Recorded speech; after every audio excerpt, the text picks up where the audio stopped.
Bapak-bapak, saudara-saudara yang terkasih dalam Yesus Kristus. Jadi kerajaan surga itu seumpama seorang raja yang hendak mengadakan perhitungan dengan hamba-hambanya. Jadi hakim agung kita nanti di akhirat itu adalah Yesus Kristus. Dia akan memperhitungkan.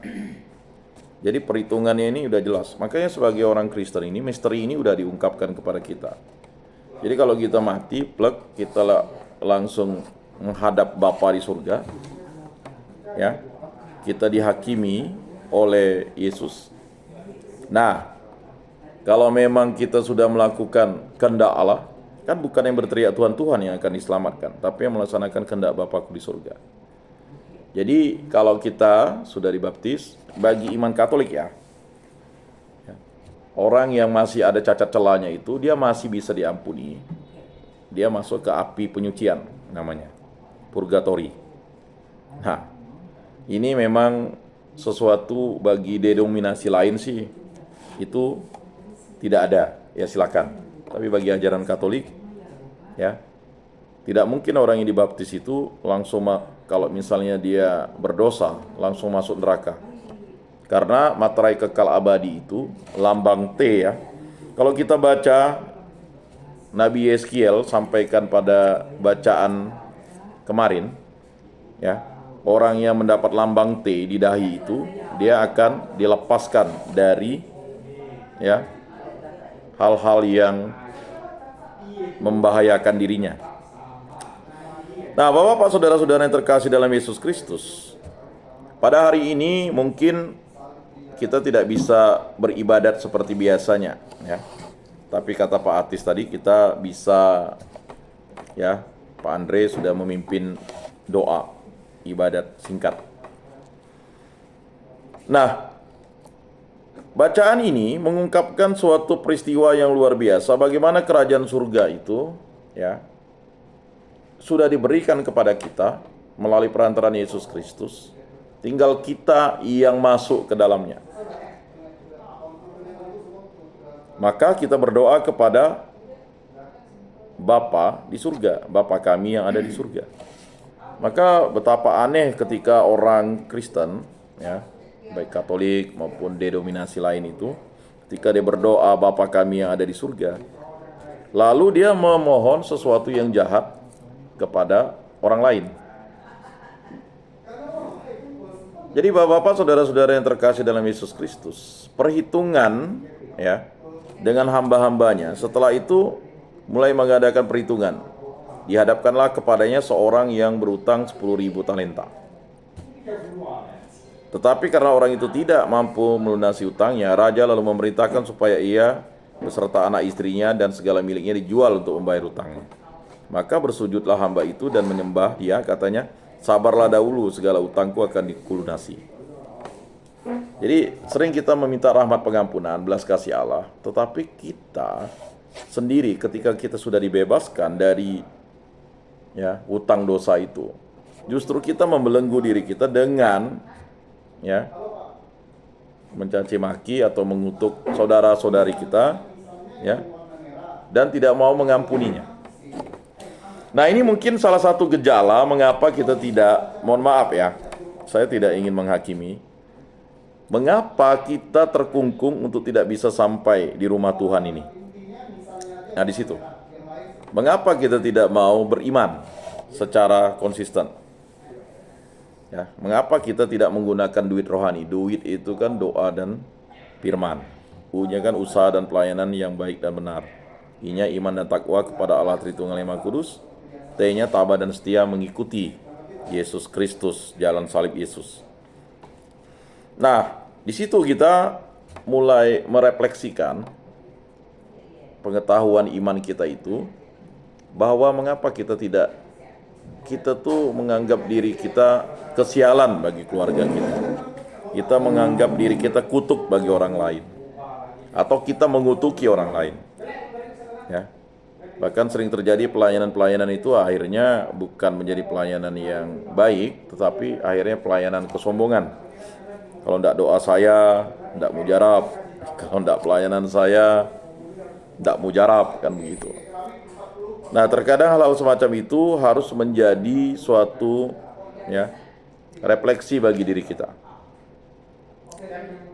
Terkadang kita ingin idealis, kita ingin mengharapkan, ya, bacaan itu membakar diri kita. Padahal sebenarnya bacaan itu bukan membakar, menghidupi diri kita. Firman dan sabda Tuhan itu tidak membakar diri kita. Yang membakar diri kita itu adalah iblis. Kalau api dari Allah itu tidak membakar diri kita, malah membuat kita lemah lembut, ya, rendah hati. Jadi kalau kita misalnya pelayanan-pelayanan kita itu kita sandarkan pada kesombongan pribadi dan kepada keakuan kita, akibatnya pelayanan kita itu menjadi tidak, ya, sesuai atas dasar Kristus. Nah, maka perlu ada perubahan dalam di hidup kita. Ya, hidup kita itu berubah bukan karena kitanya berubah, tetapi karena kita mau membuka diri kepada Kristus, pada firman dan sabda Tuhan. Dan firman dan sabda Tuhan itu mengalir melalui perantaran banyak orang. Nah, maka dalam proses pengampunan itu, ya, itu butuh proses. Kalau kita tidak mau membuka diri kita kepada kehendak Kristus, jangan harap proses pengampunan itu terjadi dalam diri kita. Apalagi kalau kita masih menyimpan dendam, baik dengan istri, anak-anak kita, tetangga kita, orang tua kita, dan sebagainya. Lalu ada istilahnya luka-luka batin. Ya. Orang yang luka-luka batin itu biasa memberikan pelayanan itu, ya, pilah-pilih, ya. Lalu membanding-bandingkan pelayanan itu, menganggap pelayanannya yang paling sempurna, padahal pelayanan itu tidak ada yang sempurna, ya. Bayangkan kata Yesus, barang siapa yang ingin menyambut kerajaan surga, maka dia harus seperti anak kecil ini, ya. Sehingga kita tahu pembahasan kita tentang 5 potong roti jelai dan 2 potong ikan, kan. Hanya seorang anak kecil lah datang memberikan 5 potong roti dan 2 potong ikan. Dan akhirnya apa? 5.000 laki-laki, perempuan dan anak-anak tidak dihitung, itu bisa makan. Terkadang kita mau mendisiplinkan, ya kan? Pelayanan ini hanya untuk orang ini, untuk orang itu. Kita lupa bahwa pelayanan itu tidak membatasi diri kita hanya pada orang tertentu. Dan pelayanan-pelayanan ini harus, ya, butuh yang namanya proses pengampunan. Kita melayani orang itu bukan kita berbuat jasa kepada orang itu, tidak. Terkadang orang itu akhirnya berhutang kepada kita karena kita mendoakannya, tidak. Sudah sepatas dan selayaknya lah kita mendoakan, ya, orang-orang yang membutuhkan doa, karena orang-orang yang membutuhkan doa itu, ya, doa kita itu adalah saluran berkat dari Allah yang diberikan kepada orang tersebut, dan kita menjadi alat, ya. Kalau kita baca, ya, dari nubuat Yeskiel, kita akan tahu bahwa apa yang dilakukan oleh Allah itu, ya, belas kasihnya begitu tiada tara. Lalu masalah pengampunan ini menjadi persoalan di mana-mana, ya. Kita menjadi luka-luka batin, tidak mau mengampuni, ya. Pengampunan itu hanya di mulut saja, akhirnya berakibat pelayanan kita itu tidak berkembang. Kita merasa hebat kalau pelayanan kita itu banyak orang yang hadir. Padahal pelayanan itu di mana 2-3 orang berkumpul, di situ aku hadir, kata Yesus. Ya, misalnya kita kalau menganggap pelayanan itu ramai yang datang itu sukses, tidak. Pelayanan itu tidak bisa diukur sukses ramai atau sedikitnya, ya. Yesus itu melayani banyak orang dan melayani 1 orang saja, ya. Melayani 1 orang pun oke, kata Yesus, ya. Kita bisa baca dalam Injil Matius, Markus, Lukas, Yohanes, ya. Bahkan sebelum ditangkap, lalu ada hamba Allah dari bait Allah yang dipotong telinganya, dia menyembuhkannya. Jadi Bapak-bapak, saudara-saudara yang terkasih, sadarilah bahwa pelayanan yang kita lakukan bukan pelayanan untuk diri kita, tetapi pelayanan yang berdasarkan cita kasih Kristus. Pelayanan ini bukan sesuatu yang mudah kalau kita lakukan dengan kesombongan, tetapi pelayanan ini kita lakukan demi Kristus Yesus yang telah membayar kita lunas dengan darahnya yang mahal ya. Jadi kuasa kehendak Kristuslah yang harus menjadi dasar dari pelayanan kita. Ya. Bukan kita dicari, oh ini doanya Pak Timotius ngacam nih lebih mujarab daripada doa Pak Atis. Ya kan? Atau doa Pak Atis itu lebih mujarab daripada doa Pak Andre. Atau doa Pak Andre itu lebih mujarab daripada doa Pak Dendi. Atau doa Pak Dendi itu lebih mujarab daripada doa Pak Dedi misalnya. Atau doa bapak-bapak lebih mujarab. Yang mujarab itu bukan doanya, tetapi Allah yang mujarab. Allah lah tabib ajaib itu, karena kita berasal dari Allah dan akan kembali kepada Allah. Dialah Yesus Kristus. Jadi maka bapak-bapak, saudara-saudara yang terkasih, kalau bapak-bapak menyandarkan diri pada Yesus Kristus, kita akan tetap pada Allah. Tapi kalau kita tidak menyandarkan diri pada Kristus, jangan harap kita akan tersesat semakin jauh. Maka Yesus katakan kerajaan surga itu seumpama seorang raja yang hendak mengadakan perhitungan dengan hamba-hambanya. Jadi kerajaan surga itu seperti itu nanti. Kalau mau masuk ke dalam kerajaan surga itu nanti raja akan menghitung. Ini kamu berdosa sekian nih dengan saya nih. Tapi kok kamu tak mau mengampuni, kan begitu. Ketika kamu diampuni, kamu malah mencekik leher kawanmu. Bayarlah utangmu. Makanya balas dendam itu ya lebih ya berbahaya daripada kejadiannya. Ya. Orang lebih senang membalas dendam, bahkan ya tidak heran kan orang membalas dendam dengan santet, ya kan, dengan ilmu-ilmu hitam dan sebagainya. Bahkan dalam pelayanan gereja pun ya tidak habis pikir ya, sesama pelayan juga melakukan itu gitu. Untuk apa sebenarnya? Apakah kita mencari kemuliaan diri kita? Sering terjadi ya.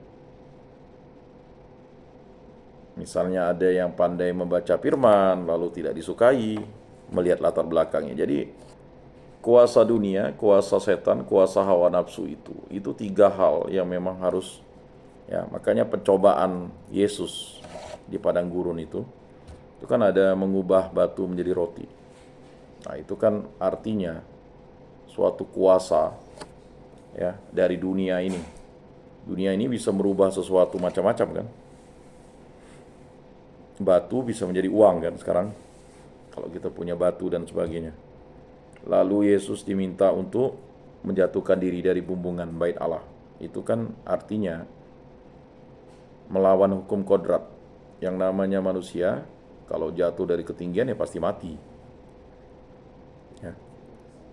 Kemudian menyembah, kalau kamu mau menyembah aku, semua ya kan dunia ini akan kuberikan. Hebat benar ya kan. Terkadang hal-hal itu tidak kita sadari. Kita ingin misalnya menjadi pejabat atau misalnya menjadi orang terkenal, lalu kita menghalalkan segala cara dengan pesugihan ya kan, dengan ya macam-macam lah. Saya kurang tahu, mungkin bapak-bapak lebih tahu lah bagaimana caranya. Dan ini terjadi bapak-bapak, saudara-saudara yang terkasih. Jadi pelayanan-pelayanan itu akhirnya menjadi pelayanan yang bukan pelayanan kerendahan hati, tetapi pelayanan, wah ini komunitas kami lebih baik, komunitas itu kurang baik. Ya, dan ini sering terjadi kan. Akhirnya untuk apa sebenarnya? Ya, kita sudah dibebaskan Kristus, berarti kita juga harus mengasihi secara cuma-cuma. Ya kan? Nah, ini sering terjadi. Dan itu membuat orang sedih, ya kan? Sama-sama masuk ke dalam gereja tetapi tidak teguran. Karena alasannya sepele, ya kan? Dan sebagainya. Dan ini membuat kita terkungkung. Nah, untuk itu mari kita mencoba menjadi pribadi-pribadi yang rendah hati dan mampu untuk memberikan pelayanan yang sesuai dengan kehendak Kristus. Bapak-bapak, saudara-saudara yang terkasih dalam Yesus Kristus, apa yang dilakukan oleh orang yang tidak mau mengampuni, ya, kalau sudah diberikan pengampunan lalu kita tidak mau mengampuni, akibatnya kita akan dihukum. Ya, dan itu terjadi. Melihat itu kawan-kawan yang lain sangat sedih lalu menyampaikan segala yang terjadi kepada tuan mereka. Kemudian raja memerintahkan memanggil orang itu dan berkata kepadanya, "Hai hamba jahat, seluruh utangmu telah kuhapuskan oleh karena engkau memohonnya. Bukankah engkau pun harus mengasihi kawanmu seperti aku telah mengasihi engkau?" Maka marahlah tuannya dan menyerahkan dia kepada algojo-algojo sampai ia melunasi seluruh utangnya.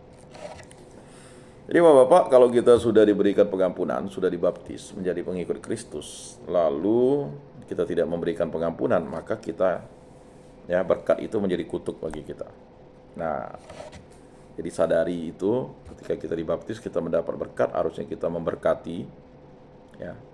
Karena kita mendapat berkat itu, harusnya kita mengampuni. Jadi berkat itu rahmat pengampunan.